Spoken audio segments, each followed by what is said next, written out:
আমাদের এই দল এই পাশ বা এই পাশের কারো নেতৃত্বে আওয়ামী লীগের ফ্যাসিস্টদের কেউ হত্যা হয় নাই, খুন হয় নাই। আলোচনায় অংশগ্রহণ করবেন মাননীয় হুইপ, লক্ষ্মীপুর 4 আসন থেকে নির্বাচিত মাননীয় সদস্য জনাব ABM আশরাফ উদ্দিন নিজান।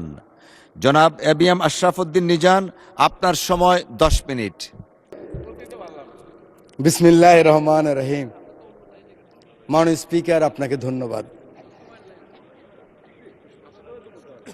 আমি সর্বপ্রথমে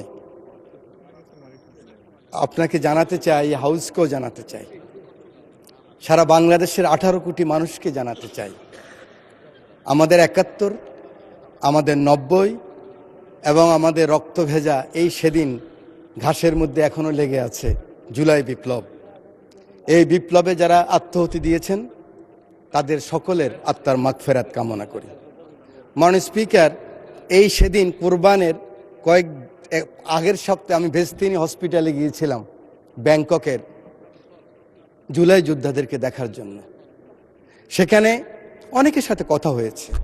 এক তরুণ হুইল চেয়ারে বসে আছে, ওই জুলাই যোদ্ধার পাশে একজন তরুণী। আমি ভেবেছিলাম হয়তো বোন কিংবা কোনো আত্মীয় হবেন। এই জুলাই যোদ্ধা আবু সাইদ যেদিন নিহত হয়েছেন সেদিন সে গুলি খেয়েছিলেন। যখন কথা বলতেছিলাম প্রাসঙ্গিক ক্রমে ওই তরুণী বললেন, ইনি আমার স্বামী। আমি বললাম, কবে বিয়ে হয়েছেন? বলে যে 36 জুলাইয়ের পরে। ইন্টেরিয়ম গভর্নমেন্ট যখন তাকে নিয়ে যাচ্ছিলেন তখন এই তরুণী তার পিতাকে বলেছিলেন, আমি একজন শহীদ কিংবা পঙ্গু এই জুলাই যোদ্ধার স্ত্রী হতে চাই।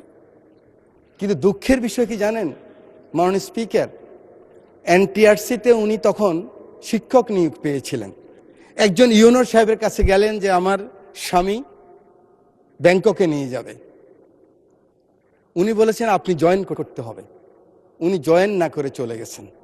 এই হাউসকে এটাই জানাতে চাই, এই যেমন আমরা 71কে বুকে লালন করতে পারিনি, ধারণ করতে পারিনি, বারবার মিথ্যা চেতনার কথা বলেছি, কোনো ক্রমে